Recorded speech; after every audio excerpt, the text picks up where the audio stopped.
देश का अपना चैनल, हर युवाओं का चैनल, युवी चैनल, देश का उगता वैभव। नमस्कार साथियों, आज हम मिल रहे हैं ऐसे व्यक्तित्व से जो अनेक क्षेत्रों में, विशेषकर कथक नृत्य के क्षेत्र में, जिन्होंने 2006 में तत्कालीन राष्ट्रपति एपीजे कलाम से लेकर बाद में प्रतिभा पाटिल जी और अटल जी से लेकर अनेक सरकारी व गैर सरकारी संस्थानों से देश के सम्मान को बढ़ाया है, अनेक सम्मान हासिल करे हैं। ऐसी प्रतिभा से आज हम मिलते हैं जिनका नाम है भारत गौरव पंडित पुलके। आपका स्वागत है पंडित पुलके जी महाराज। सबसे पहले आप हमें ये बताइए कि आप मुख्य रूप से कथक नृत्य से जुड़े हैं, तो कथक नृत्य को आप अपनी संस्कृति और धर्म से किस प्रकार जुड़ा हुआ पाते हैं, इसकी जानकारी कृपया आप हमारे दर्शकों को बताएं। कथक नृत्य एक धर्म से में ही से ही निकला है, क्योंकि कथक का नाम है कथक और कथक से निकला है। कथक को कहते हैं अर्थात कथनम करो। कथक का मतलब है अर्थात कथनम करो। जो कथा करता है उसको कथाकार कहते हैं, उसे कथक कहते हैं। जैसे इंग्लिश में स्टोरी टेलर, जो स्टोरी है, तो स्टोरी किसकी होती है? स्टोरी भगवान की होती है, उनकी लीलाओं की होती है। उनकी लीलाओं पे आधारित जो हम नृत्य करते हैं, जैसे कृष्ण ने माखन चुराया, कृष्ण ने क्या किया, राम ने किस प्रकार धनुष उठाया, वो सारी मुद्राएं, सीता कैसे बनती हैं, राधा कैसे बनती हैं, उन सब मुद्राओं को, उनकी कहानियों को, उनकी जितनी भी लीलाएं हैं, माखन चोरी हो गई या द्रौपदी चीरहरण हो गया, ऐसी लीलाओं को अपने भाव द्वारा हम उसे प्रदर्शित करते हैं, अपने नृत्य द्वारा प्रदर्शित करते हैं। वो तो है कथक। अब रहा कि कथक शब्द उत्पत्ति कहाँ से हुई। ये खुद स्वयं उर्वशी और रंभा जो थी वो कथक नृत्य किया करती थी। उन्होंने भगवान कृष्ण को कथक नृत्य की शिक्षा दी। देखिए कितना आध्यात्म से रिलेटेड है कथक, जिसको आज पूरी तरह से कई लोगों ने, कई गुरुओं ने उसको बदल दिया है, उसको चेंज कर दिया है, लेकिन उससे रिलेटेड है, उसी से ही निकला है ना, उसी में ही समाहित है। तो वहाँ से जो निकला, तो उन्होंने क्या किया, भगवान कृष्ण ने उर्वशी और रंभा जी से कथक नृत्य की शिक्षा ली। प्रद्युमन की इच्छा थी कि जैसे मेरे पिता करते हैं मैं भी ऐसे सीखूं उनके पुत्र ने, तो प्रद्युमन ने अपने पिता से शिक्षा ली। इसी प्रकार वो धीरे धीरे शिक्षा निरंतर चलती रही और हमारे भारत भूमि में स्वप्न में आके भगवान कृष्ण ने हमारे घराने के जो सबसे बड़े गुरु कालिका बंदादीन महाराज, उनके स्वप्न में आके उनको कथक नृत्य की शिक्षा दी, जो वहाँ से निरंतर सेवा चलती आ रही है।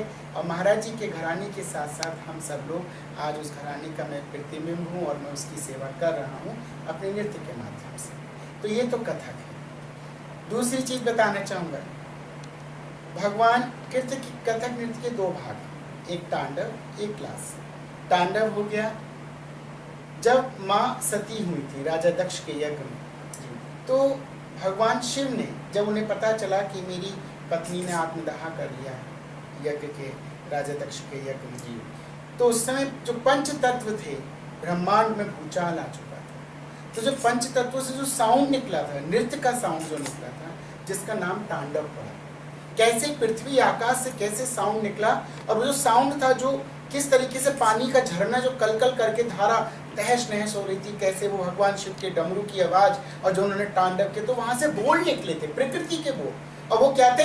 धा ता का थुंगा धा गे धी गे ता धा धिन ता धित ता किड़ धा तक का थुंगा तकिट तका तकिट तका किड़दा तित दान दान दान दान दा किड़दा तित दान दान दान दान दा किड़दा तित दान दान दान दान दा। ऐसी करके साउंड जो निकल रहे थे, वहां से तांडव नृत्य की उत्पत्ति। फिर माँ पार्वती जैसा लास्य नृत्य की कैसे उत्पत्ति हुई, जिस प्रकार भस्मासुर का वध करके माँ पार्वती को जब खुशी होती है, तो जब उस खुशी में नृत्य किया है उन्होंने, वहां से लास्य नृत्य की उत्पत्ति। दूसरा राग लास्य नृत्य का भाव आता है हमारी कथाओं में, हमारे ग्रंथों में। वो आता है कहाँ से? जब भगवान कृष्ण ने मोहिनी रूप धारण करके, और जब उनको विष और अमृत जो उनको देना था राक्षस और अपने देवताओं को, तो उसमें जब उन्होंने उनको पान करा रहे थे, तो उन्होंने मोहिनी रूप धारण करके उस नृत्य को किया था। वहां से लास्य नृत्य निकला। जिस प्रकार हमारे ऋग्वेद, सामवेद, यजुर्वेद, अधुर्वेद हैं, इसी तरीके से हमारा भी एक वेद है जिसका नाम है नाट्य शास्त्र। जिसको रचना की थी भरत मुनि जी ने, और जिसमें नृत्य, नाट्य और जो हमारा भाव है उसमें सब चारों विधाओं की, संगीत, गायन, वादन, नृत्य और नाट्य, चारों विधाओं का उसमें बहुत बखूबी ढंग से भरत मुनि जी ने उसमें लिखा हुआ है। तो ये तो हमारा धार्मिक नृत्य है और धार्मिक ही रहेगा, क्योंकि धर्म इस पे आधारित है। और नृत्य, महाराज जी ने जैसा अभी बताया कि कथक नृत्य मनुष्य जीवन के आगमन से पहले, धरती पर जीवन के आगमन से भी पहले कथक नृत्य अथवा संगीत यहाँ पर प्रस्तुत हुआ, उसके बाद जीवन आया। तो महाराज जी से अब जानते हैं कि आप महाराज जी किस घराने से जुड़े हैं, और महाराज जी हमें साथ में ये भी बताइए कि आपके प्रेरणा स्रोत कौन है और आपके गुरु जी कौन है, कहाँ से आपको ये प्रेरणा मिली, आखिर आपने कहाँ से ये सीखना, आपके मन में कैसे भाव आए कि मुझे भी कथक नृत्य करना चाहिए, इस पर थोड़ा सा प्रकाश हमारे दर्शकों को बताएं। देखिए ऐसा है, किसी भी कार्य को करने के लिए कठिन परिश्रम की आवश्यकता होती है। कोई भी इंसान, आज अगर मुझे लोग महाराज कहते हैं या मुझे कथक नृत्य का एक अच्छा स्वरूप मानते हैं, तो उसके पीछे हमने कहीं ना कहीं संघर्ष किया है। रहा प्रेरणा स्रोत की बात, तो प्रेरणा स्रोत इस भारतवर्ष में सिर्फ एक ही है, जो हमारे गुरु स्वयं पंडित बिरजू महाराज जी हैं और पंडित राम मोहन महाराज हमारे घराने के, मेरे आप राम मोहन महाराज जी हमारे चाचा गुरु लगते हैं। तो हमने इन दोनों से कथक नृत्य को सीखा और पाया और जाना। मेरे प्रेरणा स्रोत हालांकि महाराज जी रहे, क्योंकि बचपन से ही हमने उनको नाचते हुए देखा, तो वही मन में भाव आया कि क्यों ना मैं भी इनकी तरह बनना चाहता हूँ। दूसरी चीज़, एक भाव और था, मुझे भगवान कृष्ण से बड़ा प्यार है। आज मेरे गले में भी रहते हैं, देखिए सब देख लीजिए, हमेशा मैं इनको नहीं छोड़ सकता, ये मुझे नहीं छोड़ सकते, हमने कसम खा रखी है। तो ये कहते हैं, जब हम भाव करते थे, मैं बचपन से नृत्य करता 4 साल की उम्र से, तो सब मेरे घर में कहते थे क्या ये, मैं स्कूल जाता था, स्कूल जाते समय सरस्वती शिशु मंदिर में हम पढ़ा करते थे, तो मैं जानबूझ के स्कूल के रिक्शे में पीछे वाली सीट पर बैठा करता था। अब लोग सोचते हैं क्यों बैठा करता था, कारण था कि जब रिक्शे वाले भैया जी सामने देखेंगे तो मैं पीछे से रिक्शे से जंप मार जाऊंगा। अच्छा। तो मैं रिक्शे में से जंप कूद जाया करता था और स्कूल नहीं जाता था। और मंदिरों में जहाँ देखा मैंने, बीच रास्ते में जिस स्कूल जाते समय जो मंदिर पड़ता था, तो मैं ये देखता था कि कहाँ मंदिर में कीर्तन हो रहा है, वहीं जाता था और वो औरतें अपना ढोलक बजाती थी और मैं नृत्य करता था। बड़ा आनंद आता था। और मैं देखता था स्कूल का टाइम हो गया छुट्टी का, फिर निकल लेता था। फिर उस रिक्शे वाले भैया जी क्या, फिर पीछे से चढ़ जाता था। उन्हें यही नहीं पता चलती कब स्कूल गया, कब घर आया, कब कहाँ गया। धीरे धीरे एक दिन हमारे घर हमारे आचार्य जी आए, हमारे जो हमें पढ़ाते थे, उन्होंने खूब हमारी माता जी को बताया ये स्कूल नहीं आता है, ये है वो है। तो एक दिन हमारी माता जी ने हमारा पीछा किया, तो पता चला हम जो है मंदिरों में जाके नृत्य किया करते थे। फिर हमारी बड़ी पिटाई भी हुई इस कारण। फिर हमारी माँ ने कहा तुम्हें क्या करना है, तुम्हें क्या बनना है। तो हम कहते थे हम सिर्फ नृत्य करेंगे, हमें कुछ नहीं, हमें नहीं पढ़ना। तो मन में एक भाव था कि भगवान को पाने का सीधा और सरल माध्यम क्या हो सकता है, वो हमें लगा नृत्य। क्योंकि भगवान स्वयं भी कहते हैं कि संगीत एक ऐसी विधा है जो आपके भगवान के बहुत करीब ले जाती है। खुद कान्हा कहता है ना कि मेरे लिए गाओ, जब तुम गाओगे, मुझे सुरलाओगे, मुझे बुलाओगे, आंखों से अश्रु निकलेगा, तो मैं साक्षात तुम्हारे सामने आ, तुमसे दूर नहीं। तो मेरे मन में यही भाव था कि मुझे ये काम करना है कि वो मेरे पास हमेशा रहे। तो वही चीज़ देख के हमने अपने गुरु को जब देखा, महाराज जी को जब माखन चोरी दिखाते थे, तो हम कहते थे ये कैसे कृष्ण जी, इनके अंदर साक्षात कृष्ण मुझे नजर आते हैं, तो ये कैसे ऐसा कर लेते हैं। इस कारण मुझे उनसे इतना प्यार हो गया कि मेरी अंतर आत्मा में वो लगा कि मुझे तो इन जैसा बनना है। इनकी ये अगर कृष्ण जी का भाव कर रहे हैं तो इसका मतलब इनके पास कृष्ण जी रोज आते हो। बिल्कुल। तो मैंने कहा मैं भी कृष्ण जी को बुला के देखूंगा। अब देखा तो तपस्या करी, सीखना शुरू किया, 12-12 घंटे एक दिन में नृत्य करना, रियाज करना। आज भी हम लोग हर शिवरात्रि पे 12 घंटे नृत्य करते हैं, नॉन स्टॉप पूरा 12 घंटे। आप उस समय आके देखिएगा किस प्रकार वो धुन ऐसी रम जाती है, ऐसा लगता है कि जैसे साक्षात शिव हमारे पास हो रहा है, ऐसे चारों। इतना सुंदर सुगंध उस कमरे में आता है, उस टाइम पे तो साक्षात परमात्मा नजर आता है। तो ये हमारी रही कथक नृत्य की, जिसको कहेंगे कि हमारा मन, हमारा स्वभाव जो उसमें पूरी तरह रम चुका है। और अब हमारा बस एक ही प्रेरणा से होता है, आज पूरे विश्व में महाराज जी जिस प्रकार विश्व विख्यात हैं, हम भी कुछ ऐसा काम कर जाएं कि हमको भी कुछ उनका आशीर्वाद मिल जाए कि हमें भी पूरी दुनिया जाए। मतलब धर्म और आध्यात्म के साथ साथ में पूरी आध्यात्मिक अनुभूति आपको नृत्य के माध्यम से होती है। निश्चित रूप से सभी ऐसे आपके लोगों को होती होगी आध्यात्मिक अनुभूति, और धर्म का प्रचार भी कहीं ना कहीं आप इस माध्यम से शायद ऐसा लगता है कि कर रहे हैं। निश्चित रूप से आप पूरे विश्व में इतने ख्याति प्राप्त हैं, पूरा विश्व आपको जानता है, अनेक आयोजन आपके विश्व भर में होते हैं। जब आप बाहर जाते हैं और भारत का प्रतिनिधित्व करते हैं, भारत का सम्मान बढ़ता है, तब आप उस विषय पर क्या कहना चाहेंगे? कैसा महसूस होता है कि आप जैसा व्यक्ति भारत का प्रतिनिधित्व करता है, एक व्यक्ति नृत्य के माध्यम से जब भारत का प्रतिनिधित्व करता है, तो किस अनुभूति का आनंद आता है आपको? कृपया उस पर थोड़ा सा प्रकाश डालें। देखिए, मैं तो कहूँगा मेरा भारत महान। अब रहा कि बाहर की संस्कृति, आपको बाहर के लोग किस प्रकार उसको एक्सेप्ट करते हैं। मैं भारत में रहता हूँ, लेकिन मैं कहता हूँ भारत से ज़्यादा बाहर के लोग, बाहर की दुनिया के लोग, जो मैंने जितने देश घूमा हूँ, वहाँ इस संस्कृति को, गुरु को भगवान के रूप में देखते हैं। मैं जब भी जाता हूँ, अभी लंदन गया तो एयरपोर्ट पे बाकायदा मेरा इतना मुझे लगता है इंडिया में इस तरीके से नहीं होता। वहाँ इतना बड़ा एक थाल लेके आए, उसमें जल लेके, और मेरा वहीं एयरपोर्ट पे मेरे पैरों को धोना और फूल चढ़ाना, मेरा टीका करना, फिर मुझे बाइज्जत सम्मान से गाड़ी में बिठालना। मतलब ऐसा लग रहा था कि मैं भारत में ही हूँ या मैं कहाँ हूँ। मतलब इतना सम्मान जो उन लोगों ने, ब्रिटिशर्स ने मुझे दिया, उसकी मैं तुलना नहीं कर सकता। लेकिन मुझे एक चीज़ नज़र आती है कि जैसे हमारा जो कला है, जो संस्कृति है, जो जहाँ से उत्पत्ति हुई, वहाँ कहीं ना कहीं वहाँ से ख़त्म होके और जगह जा रही है। हालांकि विस्तार हो रहा है, ये खुशी की बात है, विस्तार होना चाहिए। ब्रिटिशर्स को क्या कि पूरे विश्व को, हर अंग्रेज को हमारी संस्कृति सीखनी चाहिए। लेकिन हमारे ही भारत में रह के हमारे ही भारत के लोग उस संस्कृति से दूर होते जा रहे हैं, इस चीज़ का मुझे दुख है। लेकिन मैं जब तक जीवित हूँ, या मेरे शिष्य जब तक जीवित हैं, तब तक मैं घूट घूट के उनके हर खून में भर दूंगा कि भारतीय संस्कृति को अगर आप अपनाएंगे या उसमें आप खोएंगे तो सच में आप बहुत कुछ पा सकते हैं। रहा पाश्चात्य संस्कृति का, जो हम देख रहे हैं आजकल बहुत चल रहा है, लोग उसको अपना रहे हैं। देखिए, दो ही तो संस्कृति है, एक भारतीय संस्कृति, एक पाश्चात्य संस्कृति। इस समय जितनी भी मैं देख रहा हूँ जो घटना घटित हो रही हैं, जितना हम टीवी पे रोज़ देखते हैं कि आज कुछ इतना, सुबह से लेकर के शाम तक अलग अलग, उसमें कहीं ना कहीं पाश्चात्य संस्कृति का बहुत बड़ा रोल है। हमारी जो संस्कृति है, भारतीय संस्कृति, उसमें लड़कियों को, इवन लड़कों को, सबको मर्यादा का पालन करना सिखाया जाता है। बाप बेटे के सामने कैसे बैठता है वो सिखाया जाता है। ये जो कला संस्कृति है, ये बच्चों को संस्कार पैदा करती है। भारतीय संस्कृति, मैं पाश्चात्य संस्कृति की बात नहीं कर रहा। उसमें तो आप देखिएगा, पैंट नीचे खिसक जाएगी तो कोई मतलब नहीं, बाल ऐसे खड़े हो जाएंगे तो कोई मतलब नहीं। अरे लड़कों का स्वभाव है सुंदर से स्मार्टी बन के रहना चाहिए, उसमें इधर भी काम छिदवाएंगे, यहाँ भी छिदवाएंगे, यहाँ पता नहीं क्या ड्रामा आजकल हो चुका है।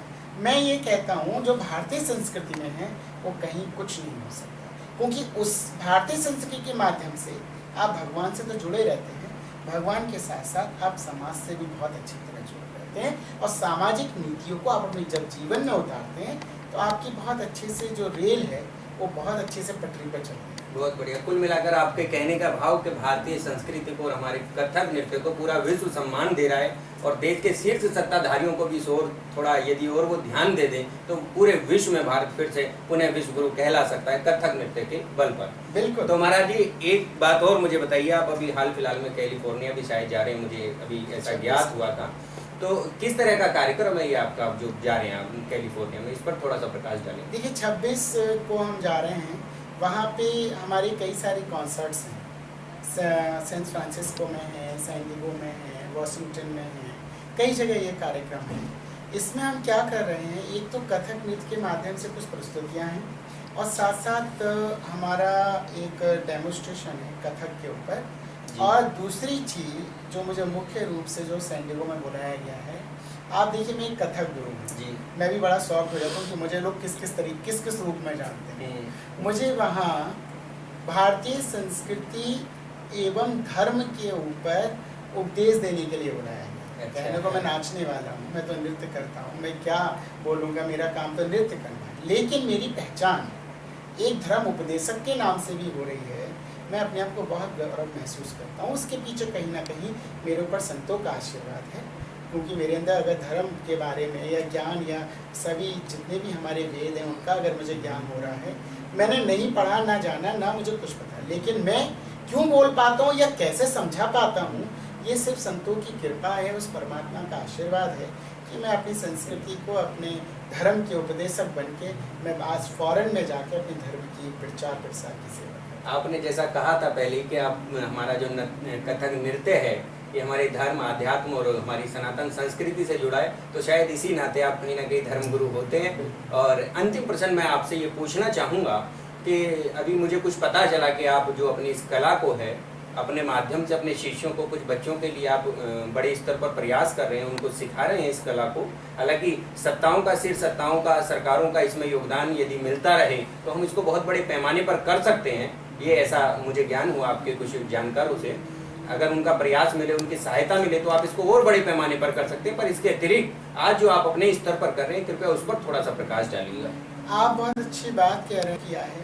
ये अगर भारतवर्ष का हर चैनल करे तो मुझे लगता है भारतीय संस्कृति को और हमारी कला जगत को एक नई पहचान मिली है, जो अभी कई जगह मुझे लगता है डूब चुकी है एक तरीके से। उसको उभारने की आवश्यकता है। आपने बात करी कि राजनीतिक दल या बड़े सत्ताधारी लोग, ये लोग थोड़ा सपोर्ट करें तो जरूर। देखिए, खाली दिल्ली में हमने अगर चंदोसी से आए, छोटा सा शहर है जी, वहाँ से मैं अगर नृत्य सीखने आया तो दिल्ली ही क्यों आया, मैं चंदोसी में ही क्यों नहीं सीखा।